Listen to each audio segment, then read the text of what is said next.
Hi friends, welcome back to the StoneburnerBooks YouTube channel. I am super excited today to talk to you about pricing.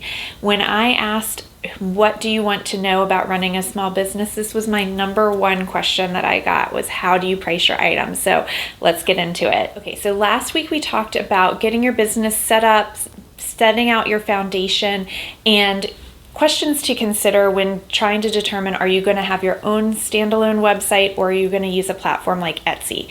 So if you missed that video, I'd recommend, I'm going to pop the link up here, and then I would recommend going back and watching that so that you have a sense when you're watching this one of whether or not you're going to be on a platform like Etsy or on your standalone website, because that will come into play with how you price things. Okay, before we jump into it, I want to just give this disclaimer. All of the information that you'll hear in this video is based on my experience. I have been an online seller since 2010, and I've sold both on Etsy and a standalone website. So I am just giving guidance in this video. It's not strict financial advice. It's more just information, things to consider when you are considering where you want to go and how you want to set up your business. Okay, so the basic equation is the cost of your materials plus the cost of your labor equals the price you should charge. But that is such a simple equation that depending on where you're selling, online or in person or to a store, it's going to vary. So let's start with in-person selling directly to a customer. So say you are at a market, an in-person market. That is a situation where you could charge just materials plus labor and then that's it. You might have a fee for attending the market, so you could factor that in a little bit, or you might have credit card processing fees if you're swiping or accepting Venmo or something like that. So you might want to bump your prices up just a tiny bit for direct face-to-face sales, but in general, that's the one way of selling that you're kind of keeping this close to materials plus labor equals retail price.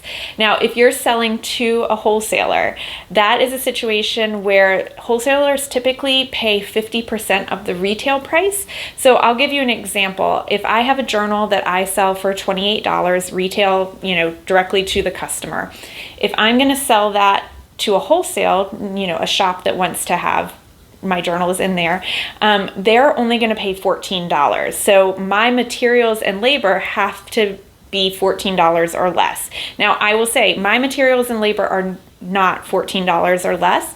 So I personally don't do a lot of wholesale. However, everybody's product is different. So there are some situations where if you can build in selling for half off, basically, the wholesaling can be a great opportunity. And it's also the ones that I have wholesaled with, they're across the country. So it is nice to be in stores and have people see your stuff who would never see it just being in person here, on the East Coast. So that is one upside of wholesaling. Okay, so let's talk about selling online, because that is a big part of being a creative person who is on social media and who has a business is selling online.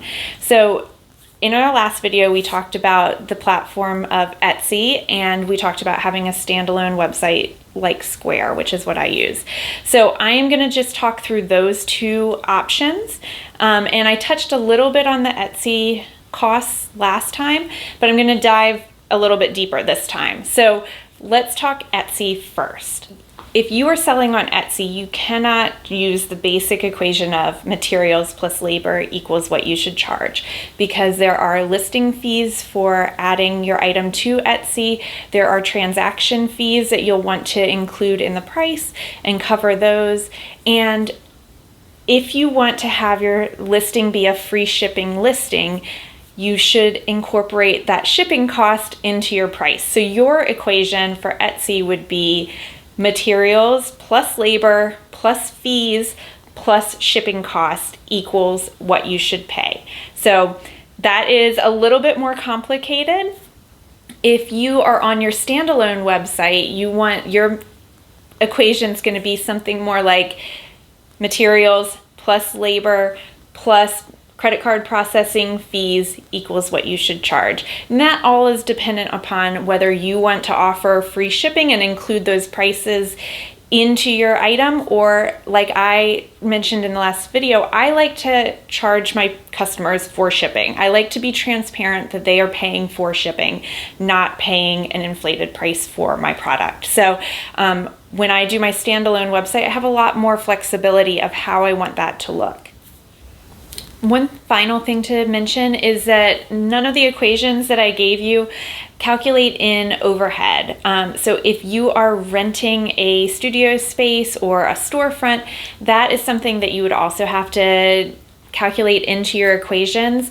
It is not something that I have. I have a studio out of my house, and so I don't have to pay much overhead at all. It would really just be my annual website hosting fee. So that is so small that I don't include it in every single product. It kind of comes out in the wash. But that is one thing that, depending upon your business and your situation, you may need to incorporate that into whichever equation you use. So I hope this has been helpful. Next week, we are going to talk about setting up processes for your workflow and just keeping on top of everything in your business. So I hope you'll come back for that. If you have other questions about pricing, please feel free to put them in the comments. Give this video a like and subscribe so you don't miss any other videos. Have a great day.